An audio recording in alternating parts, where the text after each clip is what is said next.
Welcome everybody to the Locked On Lakers podcast.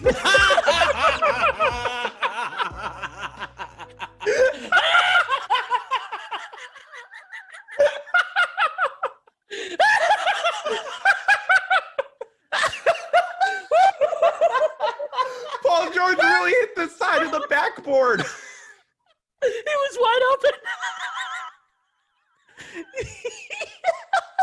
I can't even make sense. Lou Williams, he said they just came together this year as if that was an excuse, like the other team in the conference finals didn't do that. Well, what happened was it doesn't even matter. You know, we didn't have time to get it together, you know? Like we just Did he say that with like lemon pepper wings in his mouth? Is that what happened there? You're nicking it off his like, fingers. oh man, there's some absences that cost us some I time. just can't quite figure Picking out it out of his teeth. why we don't have any chemistry. It's like, Lou, in your mic'd up segment, you said 1, 2, 3 Magic City leaving the last huddle.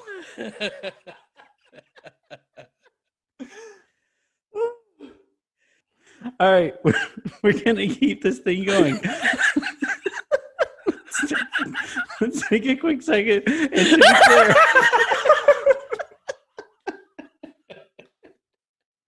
They didn't even make the Western Conference. After all that.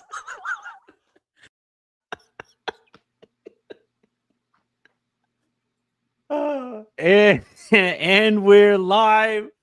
Welcome everybody here to the Lakers Lounge podcast. I'm Anthony Irwin, Senior Lakers Insider for Clutch Points, joined on this fine Wednesday afternoon by Harrison Fagan of SB Nation. Today on the show, we're going to be laughing at the dumbass Clippers who just cannot stop doing shady shit since Steve Ballmer took over. Harrison, how you holding up? I was doing better until I started thinking during that clip, because it's a long clip. And I started thinking about how, like, when I die, that may be the relic of me that lives on for the longest. And that's, like, kind of sad, you know? I don't know how to feel about that. At least, like, oh, yeah, that's the guy that laughed we have something, right? Yeah, like, that's true, you know? How many people die just, you know, anonymously? That's going to be in, like, a YouTube compilation thing that's, like vines that corrected my astigmatism or whatever that my wife watches one day. Yeah. It really was our most prescient clip completely accidentally. We did not start that show thinking, let's do this, and this is going to be something that we reuse 5,000 times. And it's just they keep making it completely relevant. Well, I think that's why we're going to be known for that clip, is because it's so useful. It's especially at the beginning. Useful. It's just so reusable, you know? Yeah. I probably could have. That's fine. They can put it on my tombstone. Just like the very beginning. It's going to play on a speaker at my gravesite. You know. Yeah, they do have that now. Like where if you stand in front of a headstone, everybody else is going to have like beautiful like messages from the deceased. I'm so proud to have been in your life for the limited amount that I have. And we're going to be like... It's going to be like your gravestone will be next to someone else. And it says like beloved husband, father, like, grandfather. And then yours is just like an LCD screen playing you laughing at Paul George hitting the side of the backboard. Oh my goodness. Yeah. So, as you guys have probably figured out, today on the show, we're going to be talking about the allegations levied against the Los Angeles Clippers and Steve Ballmer and Kawhi Leonard by way of Pablo Torre in Pablo Torre Finds Out. I don't want to give too much of the pod away, as it was excellent and obviously took months of reporting to get done. But essentially, the crux of the issue here is a now defunct, and I believe those at the center of the fraud, a fraudulent bank called Aspiration LLC, which came together back in like 2020 or so, their whole like purpose at the time, or their purported purpose at the time, was to help people invest with social and climate impact in mind. Now, the reason that they have been in trouble since is they never really did anything with any of the investment money that came back in to actually never help did the climate. anything. I think they probably did something with the money. Well, no, I mean, like in terms of the climate, yeah. Yeah, So, I think maybe it wasn't what they were initially promising, but yeah, I think probably part of the reason that they're under investigation is they did something with the money, and it was pay Kawhi Leonard $28 million. This is why we're talking about it. Yeah. So, like, we'll talk about the allegations. We'll talk about kind of the fallout of the allegations, what this could lead to, what we think it should lead to, maybe even. But I also, Harrison, at the end of it, want to talk about like kind of the bigger story here, which is those who are supposedly standing up for our climate are also fucking frauds. Like some of those who are saying like, no, we're the good guys. It's like, no, you suck too. You're surprised there's fraudsters that would take advantage of that impulse. No, I know. I'm not surprised. It's just another kind of glimpse into the dark abyss that our society just keeps on falling further into. Hold on. Let me stop you right there for a second, because like those of you that can see my display name know that I am here to defend this fine company, and I just think they've been taking a lot of heat as like, oh, fraudulent, they don't plant any trees. Well, then what's this? What is this tree that they had me plant today in my office, along with a $28 million check? And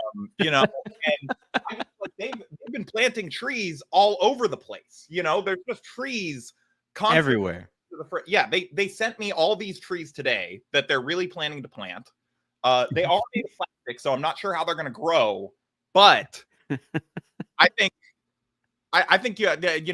we're being too harsh on them. Maybe Kawhi was just like load managing and saving up his time so that he can plant $28 million worth of trees all at once.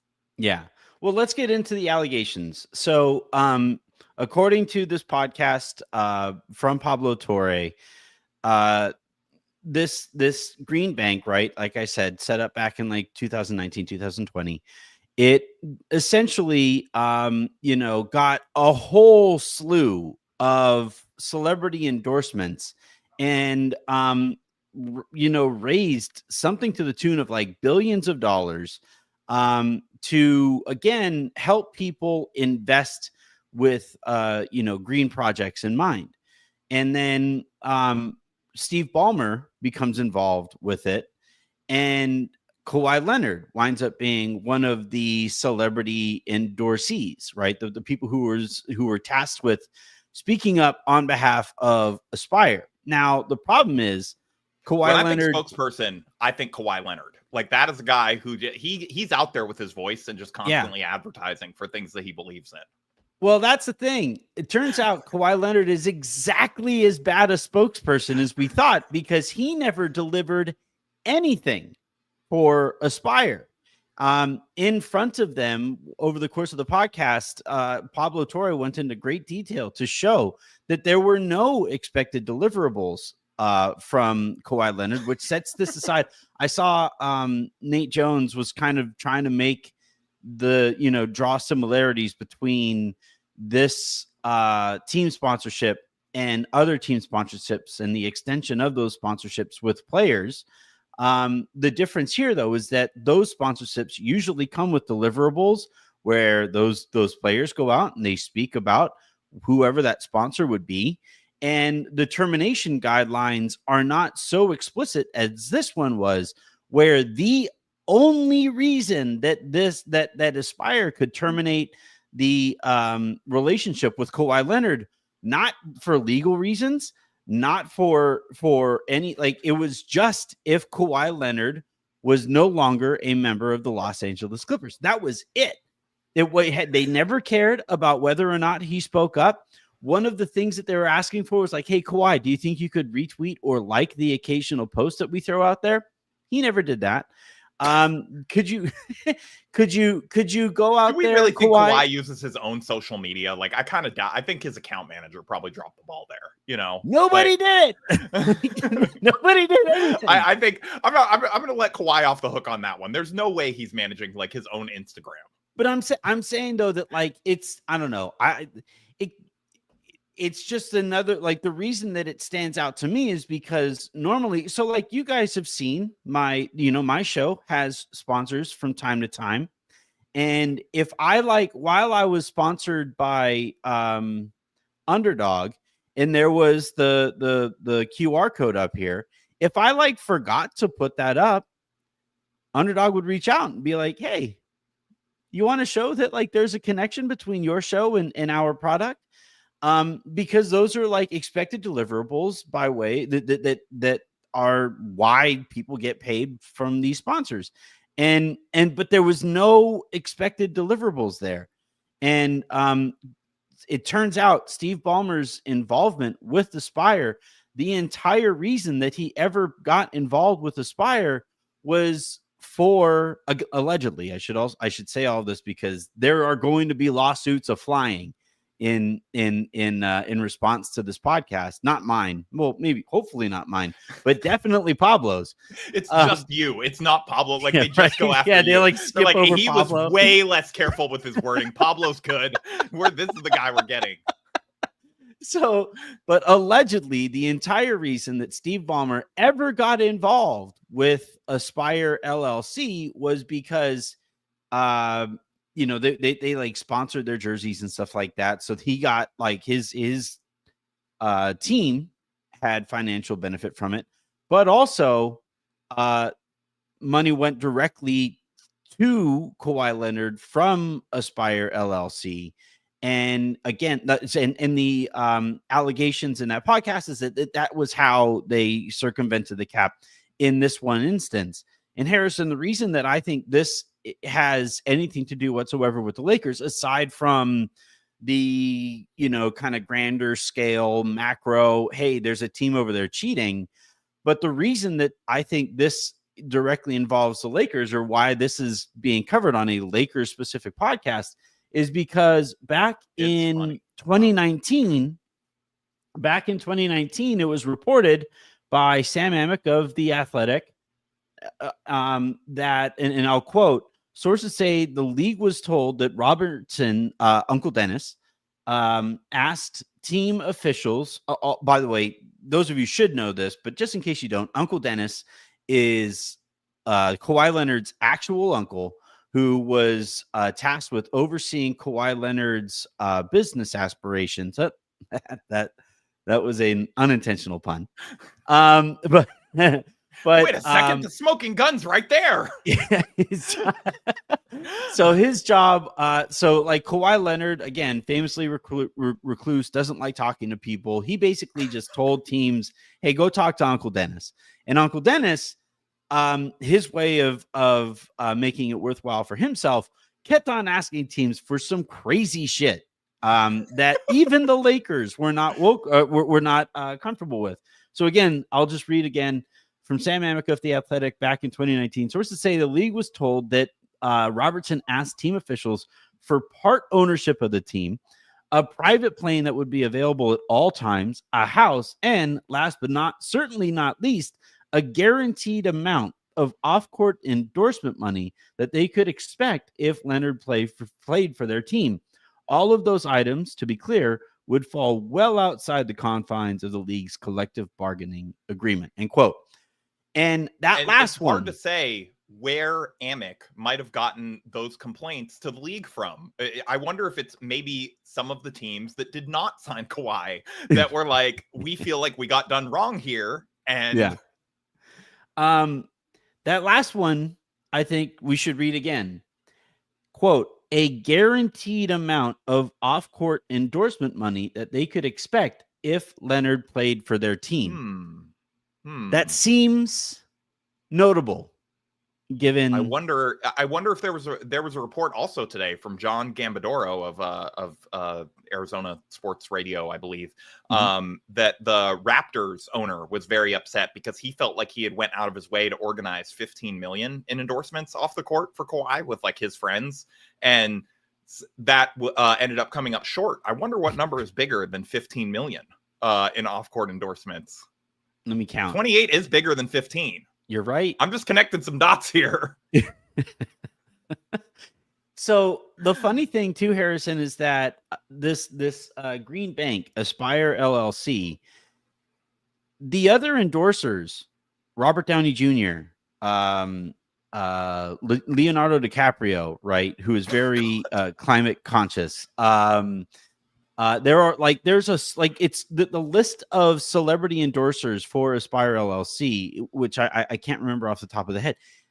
All of those people did stuff. Robert Downey Jr. at the peak, right, of his celebrity, recorded a whole last commercial, which has aged incredibly poorly. It's also a funny aspect of that is that they had among their endorsers a man named Iron Man and Kawhi Leonard.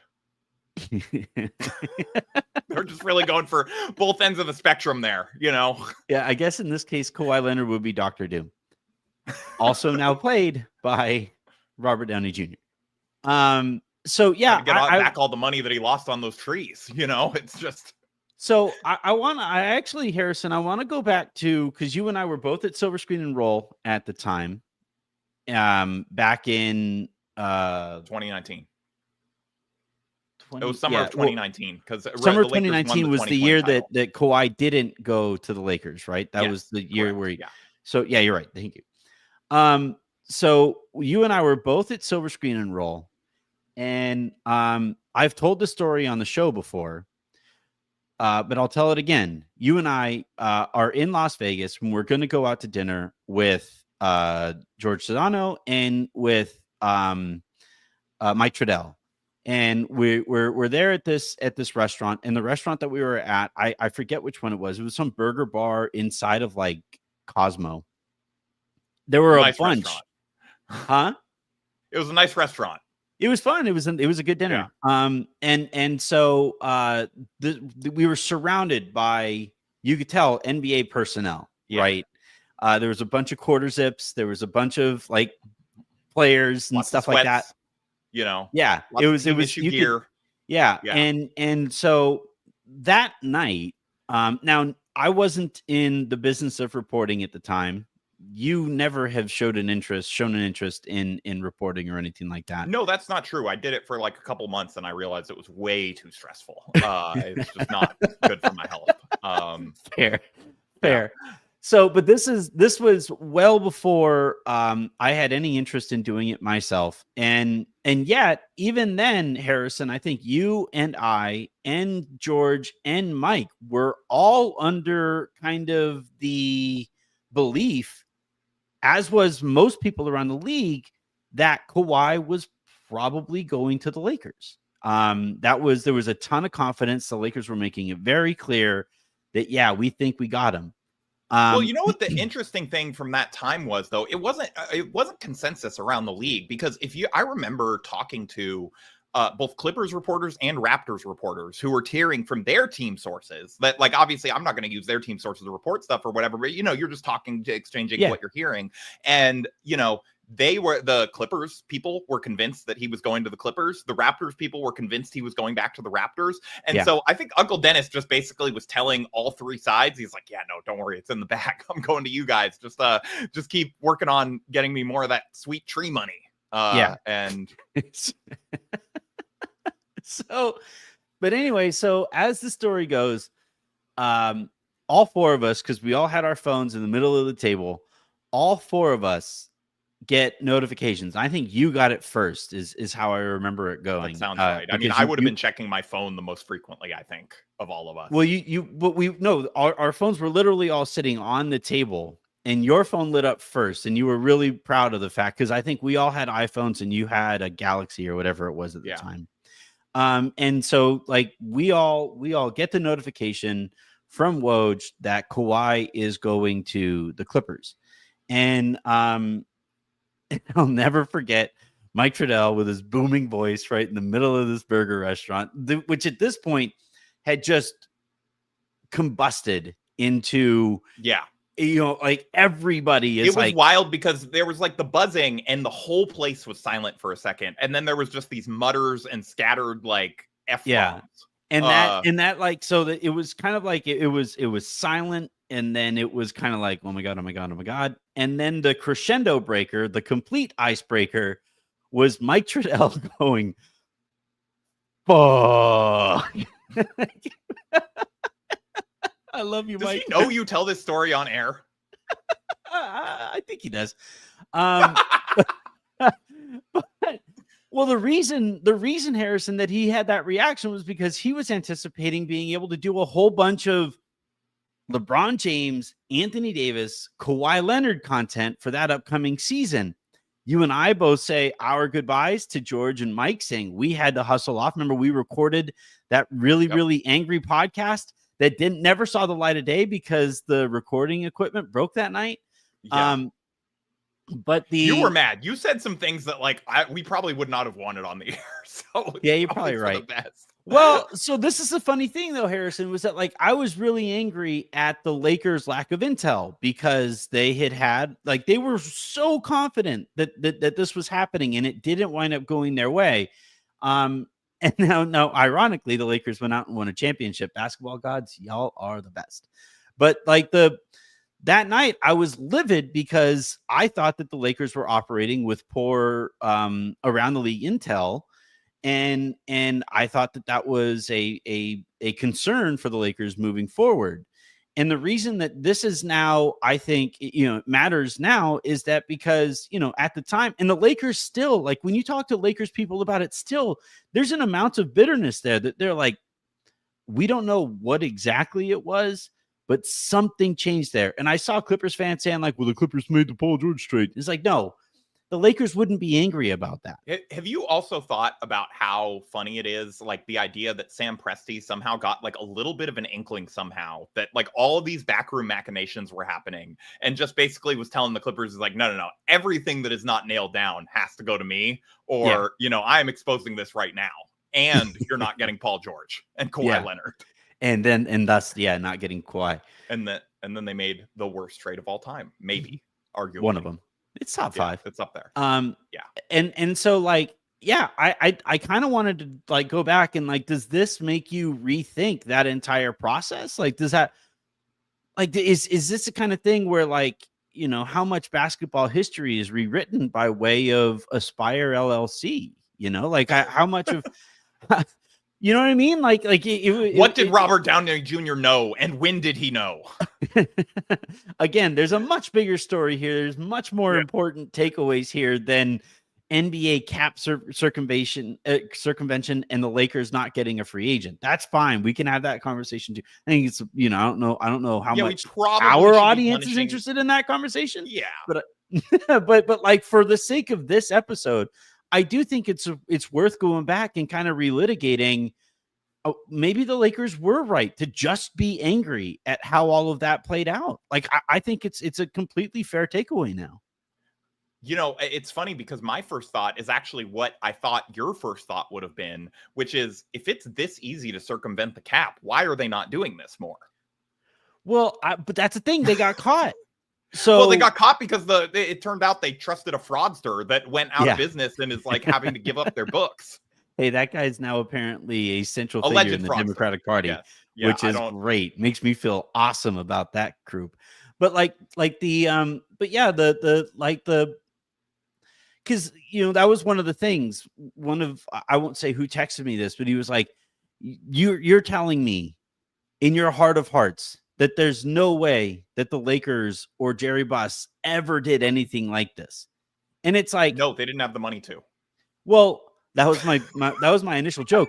But it's also like, even if you're going to say that everybody does this, the idea that it's the Clippers, this golden child of an organization, Steve Ballmer, the richest the richest owner in all of sports, this dude who comes in, he's a complete visionary and he's completely rethought how modern organizations should work and all this shit. Well, all right. It turns out that his grand plan for fixing the Clippers is just fucking cheat a bunch, because remember, before they even got Kawhi Leonard, business experience, you know? Yeah. Well, you could tell, like, before they even got Kawhi, remember, they were having Lawrence Frank just go to all of his games. Yep. Just follow him around. and then so like, hey, Kawhi, not that many trees outside this arena, but we could change that. Johnny Appleseed. Yeah. That's got to be his new nickname, old Johnny Appleseed, Kawhi Leonard. No, because Johnny Appleseed planted the seeds. But so, like, I don't know.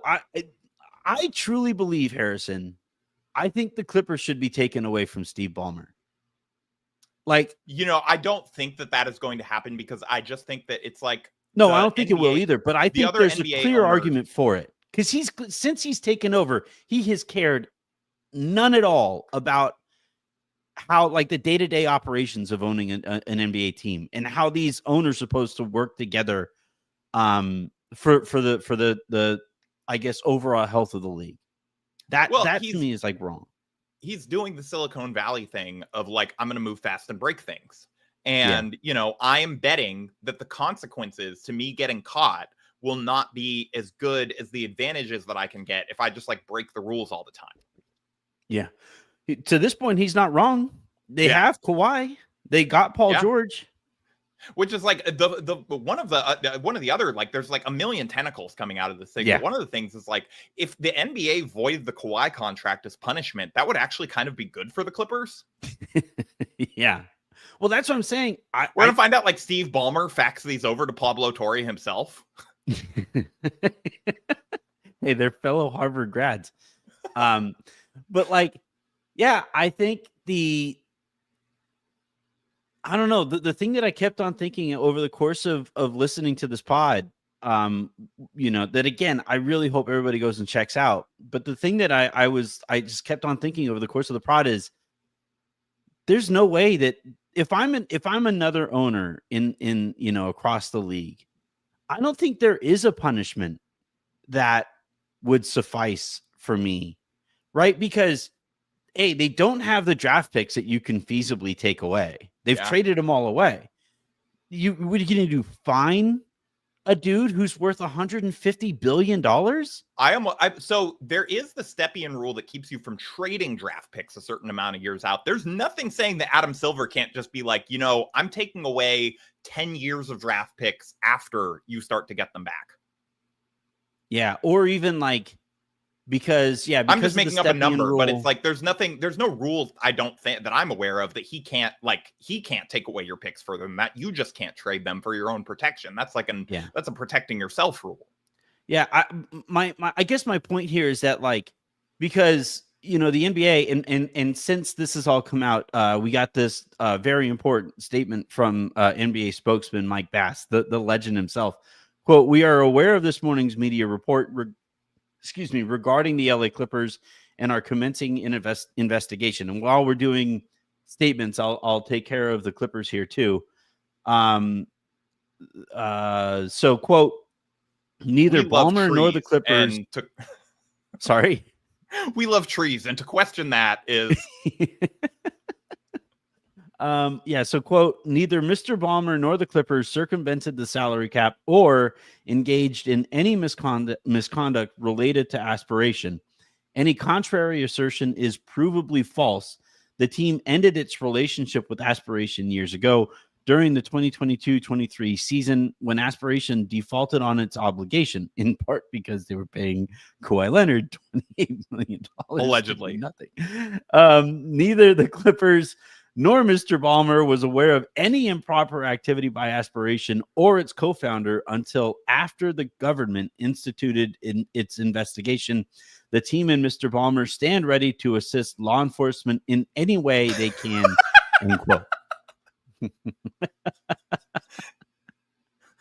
So Steve Ballmer's like, "I'll be a rat. I am not getting in trouble for this. I will cooperate with anyone you want me to."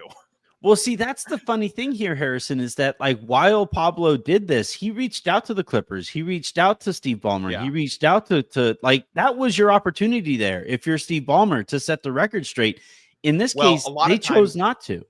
Well, a lot of times they will choose not to because they're hoping that you are just fishing, and that they think potentially that their statement will legitimize a story enough for you to feel comfortable going with it. Whereas if they don't say anything at all or acknowledge it, then, you know, if you really are just sort of like fishing and like just barking up a tree, hoping something like falls down, then, you know, it theoretically, like they can just release the statement afterwards.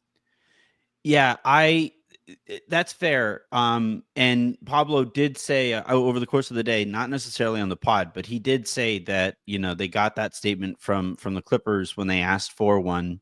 And I don't think the Clippers were prepared for how thoroughly this was reported. He said he has something like 3,000 pages worth of documents, you know, outlining all of these connections, sourcing from 7 different people who worked for Aspiration at the time.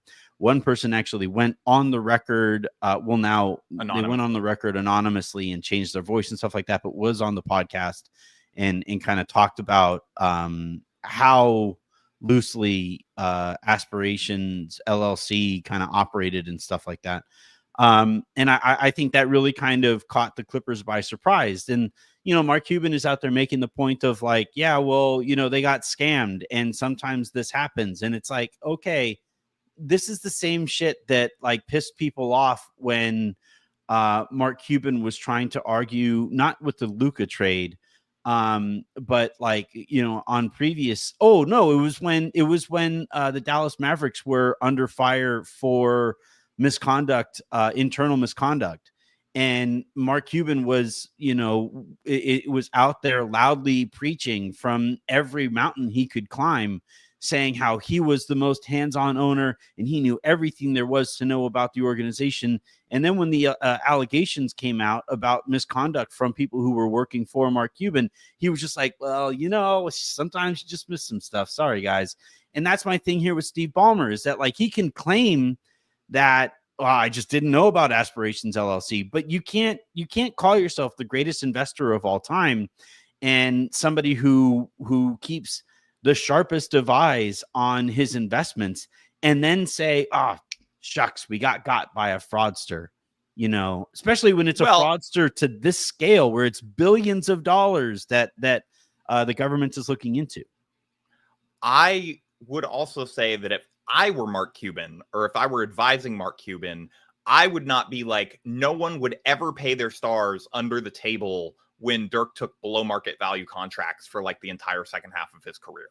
Yeah, Mark, I would just shut up. I'd maybe like not put the spotlight on myself. I'm not saying that, you know, he has a reason to worry about it. I'm just saying I would maybe like just stay away from that one. Yeah. Well, what's funny now is that I think he's actually better set up to make that kind of a case because he's sold, right? And Dirk is now no longer as part publicly of the organization as he was back when Mark Cuban was running it. So yeah, it's like I just think, you know, going back to the Ballmer aspect of this and the Clippers as an organization, this is one of those spots where if you're Adam Silver, you've already punished them very lightly for this the first time around. And you said that if anything was to happen, you'd have to reopen the investigation. And the league actually has come out and said some of the punishments that they would consider for the Clippers. And my thing is because the reason that they looked into the Clippers in the first place was for 2019. So after that investigation, the Clippers then were like, oh, you didn't do anything to us? Fine. We'll raise the stakes even higher this time. And we'll work with this Aspiration just to re-sign the guy. We know how desperate they probably were to sign him in the first place. And then they were like, well, shoot, if it doesn't really cost us anything, we'll break the rules again. And that's to me where if I'm an owner, in the NBA, and by the way, I would imagine there are plenty of owners in the NBA who want Ballmer gone anyway because of the they're mad about how much he spends within the rules. Right. Yeah. So like there are probably owners who probably would like to see him gone anyway. And now on top of it, you have this guy who just does not give a single bleep about, what how these owners are expected to behave within the confines of the rules. I don't know if I'm some of these other owners, I'm pushing really hard for him to go. The only thing, Harrison, that I would say would probably stop some of these owners from pushing really hard for Ballmer to get got here is that they do a lot of the same shady shit. They don't too. want. That's why I don't think that'll happen, because none Yeah. of them want to be open to the possibility of being forced to sell their team if it turns out that they were like, hey, Star X will set you up with a partnership with the car dealership that's sort of a no-show, nothing sponsorship, whatever. Like, I would imagine this stuff probably not to the tune of $28 million, but stuff like this that goes like maybe just a little bit outside of the salary cap probably happens more than you'd think. I already saw Pablo talking on, I think it was Dan Patrick's show today, about how he was looking into Jalen Brunson and the Knicks next, which, we could, like, if the Clippers are handling this like this, I think a James Dolan team having to deal with this investigation could be one of the funniest things to ever happen. And the statements they're going to put out. I'm telling you right now, James Dolan has probably there's going to be a statement already letterhead calling him Lion Pablo Torre. No, I'm telling you right now, James Dolan, he is the most litigious person in the NBA. Yeah. He has probably already told his lawyers to start filing stuff against Pablo Torre for merely mentioning on Dan Patrick's show that they're looking into Jalen Brunson next. Cease and desist. Yeah. Well, because Jalen Brunson, right, took a pretty big pay cut for the Knicks. And I think, like, at the very least, I do think those players who do take anything less, and this is where I think LeBron may have helped the Lakers in this spot by like not wanting to take less this year, is that like if a superstar leaves money on the table, I think we are allowed to be cynical enough to ask why. Like if an NBA superstar, and in Jalen Brunson's case, it very well could be, hey, we're going to hire your dad and let him be the assistant coach, and we're also going to just like sign all your friends and let you build the team however you want, and maybe that's worth the however many million to him. Maybe. Well, and like, look, there might also be superstars who are like, this is plenty of money for me, and I would like the idea of winning a championship. Yeah, that might be a thing. And if that's a thing, those teams could go to the NBA investigators and being like, we don't have anything to hide from here. If this guy just wanted to take a little bit less to help Joe, the sign guy. Go check Jalen Brunson's backyard, not a tree in sight. Okay. But like, yeah, I just keep on thinking back to that summer and kind of how it all played out. And I know I'm biased here. I will cop to my own biases, because it was crazy that somebody would pick the Clippers as publicly as Kawhi Leonard did over the Lakers. And there were those rumors of like, he didn't want to play with LeBron, and that might also still be true. Like, there are multiple things that can be true here at the same time.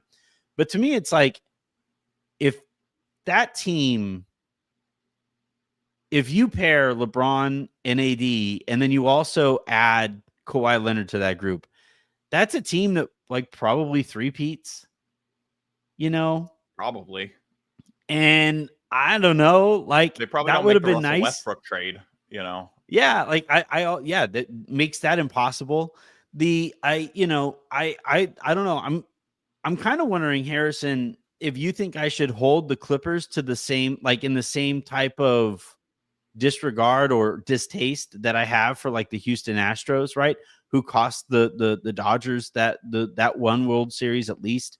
The Red Sox also got in there and cheated as well. Like, it's just like, this team. It's funny. This might be the most disrespectful thing I'll ever say about the Clippers. As shitty as it is that they probably cheated and cost the Lakers a three-peat, I still just can't get it in me to care about them. I want Steve Ballmer gone. Like, I just think he sucks. I'm cool with Steve Ballmer losing his team, but at the end of the day, like, you've had every now illegal advantage that you could possibly ask for, and you still haven't even made an NBA Finals. Like, you just suck.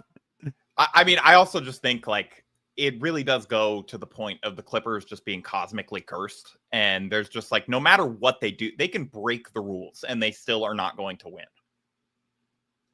Yeah. Yeah. Like they can go into a boxing match and like the opponent like gets kneecapped right before by like a crowbar, and they're still going to find a way to like slip on the way there and knock themselves out like one punch KO against the mat. Yeah. Here's my other thing, Harrison. If Kawhi just sends out a tweet for Aspiration, nobody's talking about this.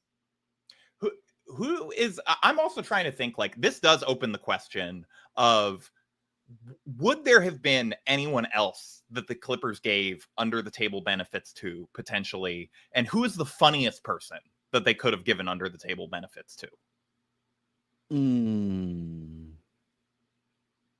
Like, it's like there's like a 5% chance that Paul George does a podcast next week where he's like mad that he didn't get a tree sponsorship and talks about how that was the ultimate disrespect from the Clippers and why he left.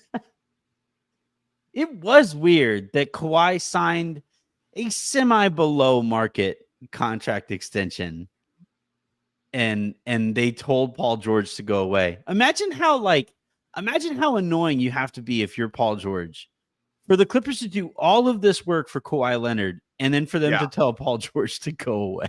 Who hardly plays basketball games. Yeah, right. Well, yeah, that's the other thing too.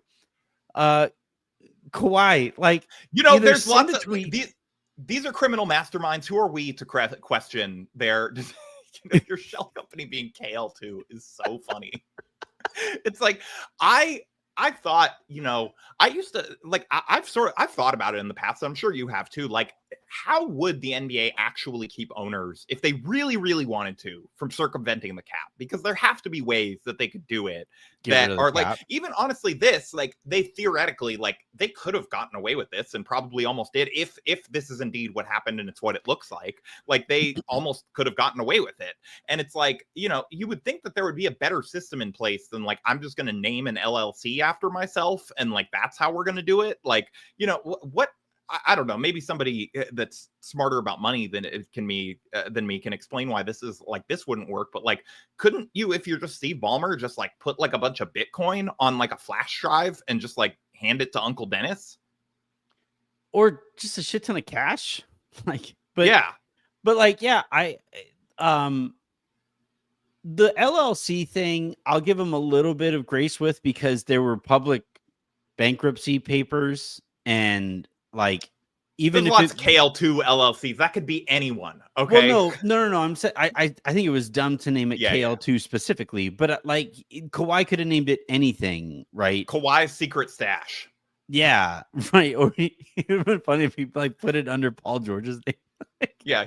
Put the it PG-13. That actually maybe that Paul George's ultimate revenge. He did KL2 LLC so that he could never gave him get the caught. name. He's like, oh, crime. Dude, that sounds great. Yeah. Yeah.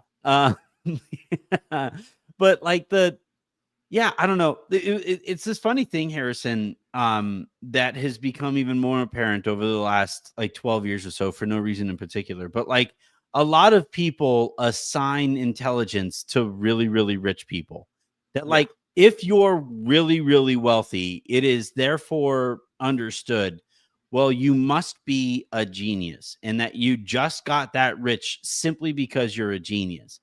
And I've talked with some... the way that I always think about it is like, think about the richest person that you personally know and ask yourself, how many IQ points do you think they have over me? It's probably not as many as maybe you would assign to Steve Ballmer, right?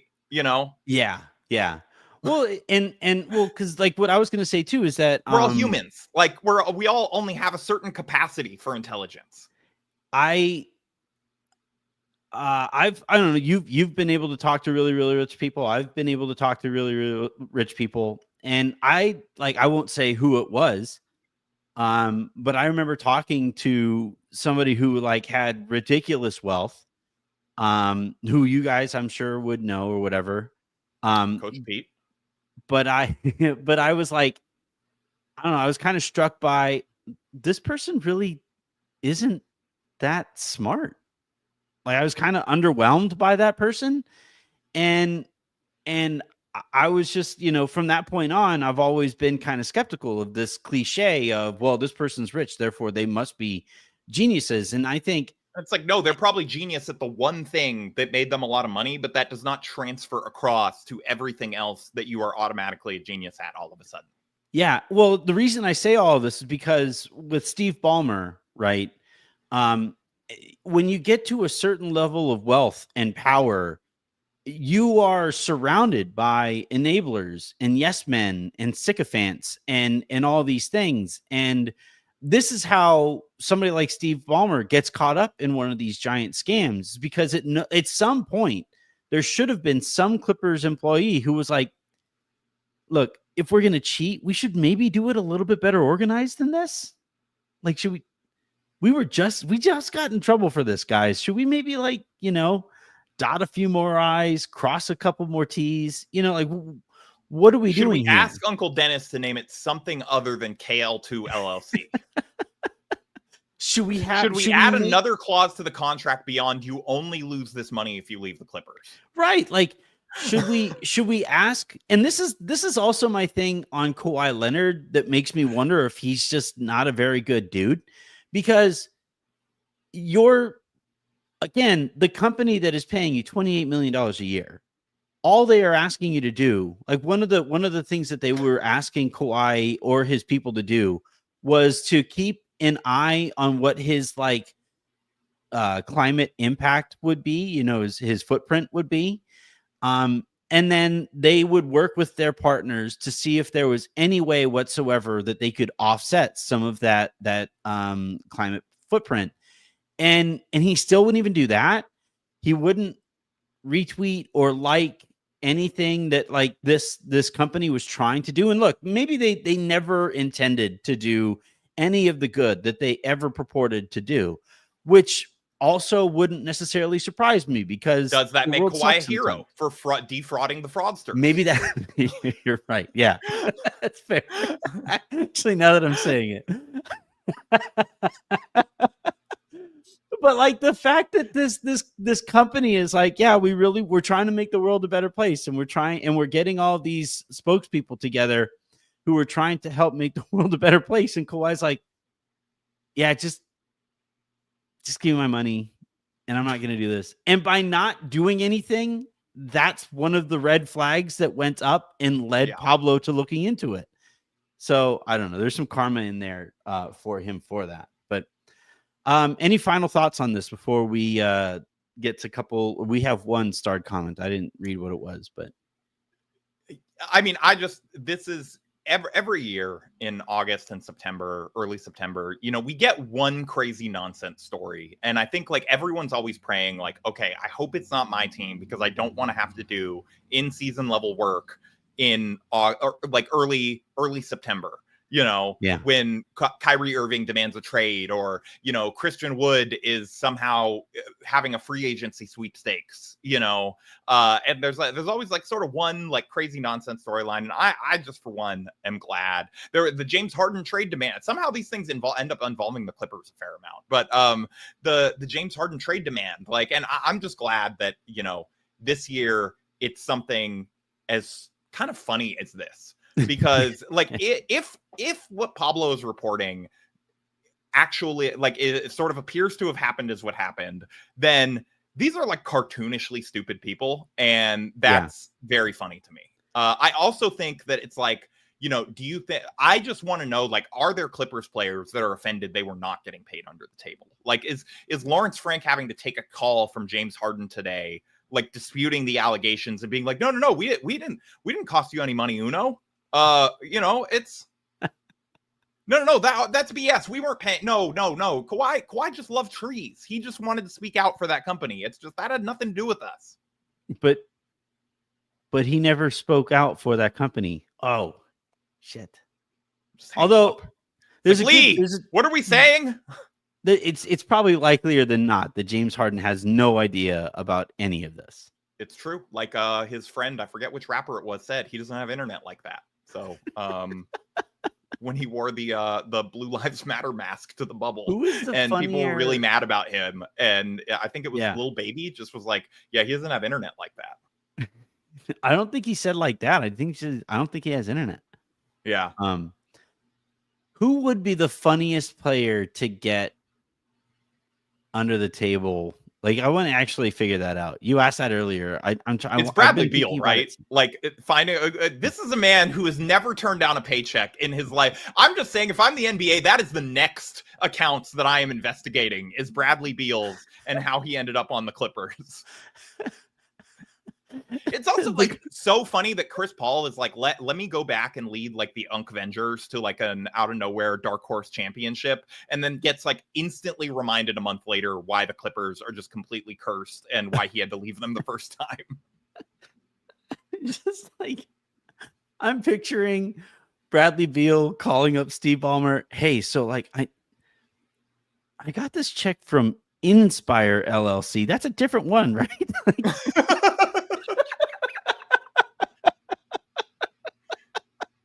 Yeah, his was BBLLC, and then people are like, "Oh, it's what? It's BBL what?" Like,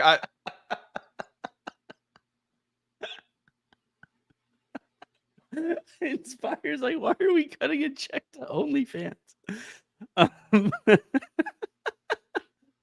Okay. It would All be right. like really funny if like PJ Tucker had like gotten like an under the table payment at some point, you know, and it's like they had to like send him home because he was so like, I want them to have paid like I want this to be like a rampant problem, and they were like paying bad players under the table too, because that's even funnier to me. Well, it's just so silly because cap circumvention is this thing that like the NBA really cares about.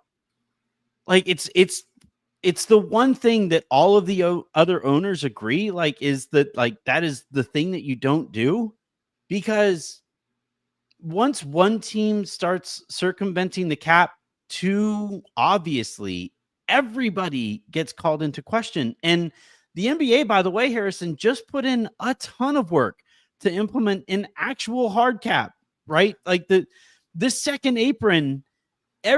Almost like I would say 95% of people who work for teams that I've spoken to this year say that like their owners in no uncertain terms are saying, construct our books in a way where we never, ever, ever go above the second apron. And for the league to do all of this work and then potentially have it all unravel because its richest owner just refuses to play by those rules. Because you asked earlier, what's the best way for the Do you think league the NBA owners are gonna band together to eat the rich? They're like, this is wrong. Someone shouldn't have this much more money than all of us. That one, and just be able to live in a different society.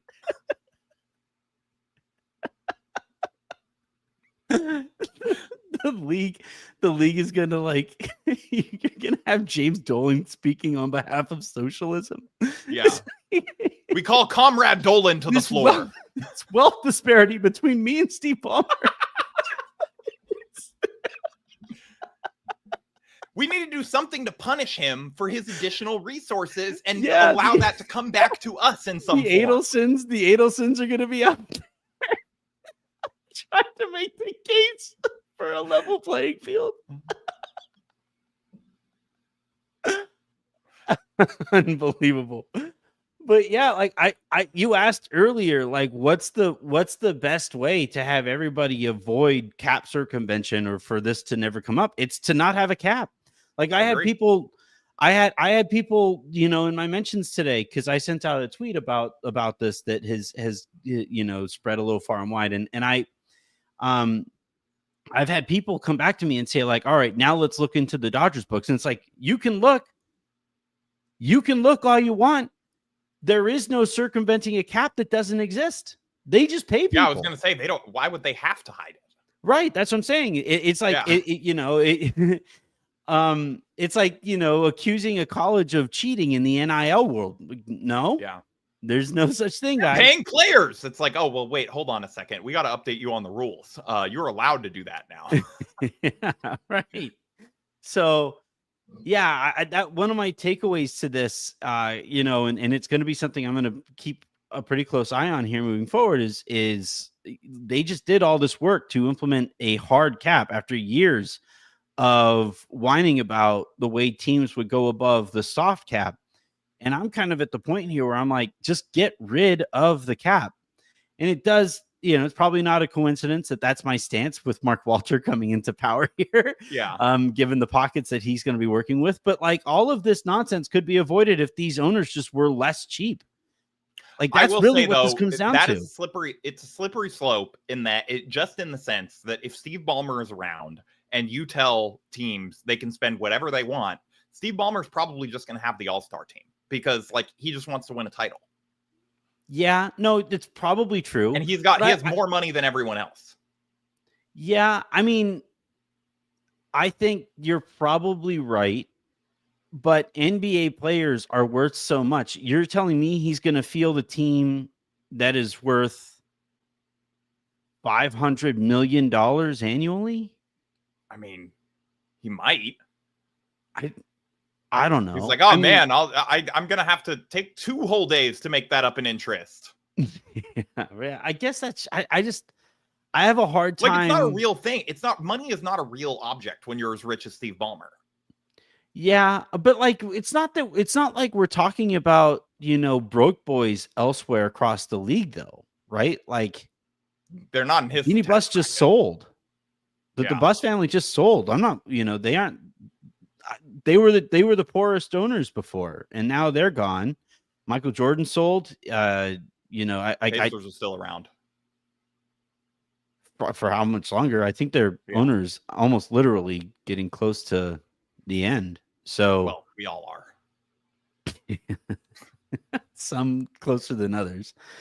All right, let's. We did get one super comment here, so I will go back to that one and play the most important clip on the show. If I can find it. Welcome, everybody, to the Locked On Lakers podcast. Sorry, wrong button. So the one super comment that we got so far from Appetizers and Sushi, we demand the Clips give us Zubats back.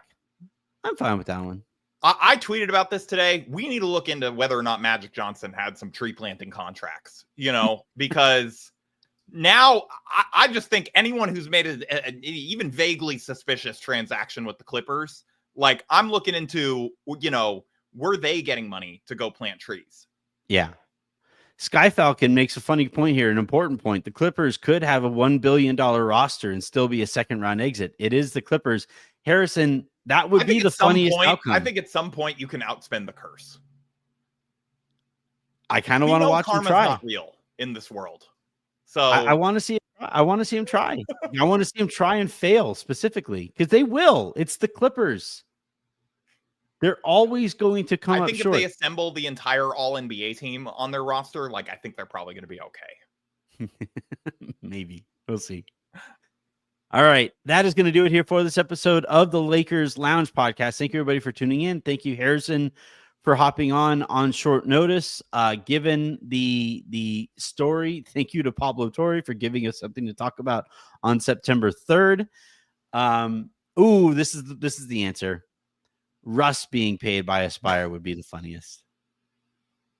That's the answer. It would. Yeah, it's like they had the they didn't pay Paul George under the table, and that's why he left. He's upset about this, that they went under for Russ and not for him. Yeah, I guess his complaint was that they didn't do for him what they were willing to do for Kawhi. I wonder if that extended to this. They wouldn't do for him what they would do for Kawhi. Those comments look a little different today, don't they? Have a great rest of your day. Make somebody else's, and I'll talk to you tomorrow.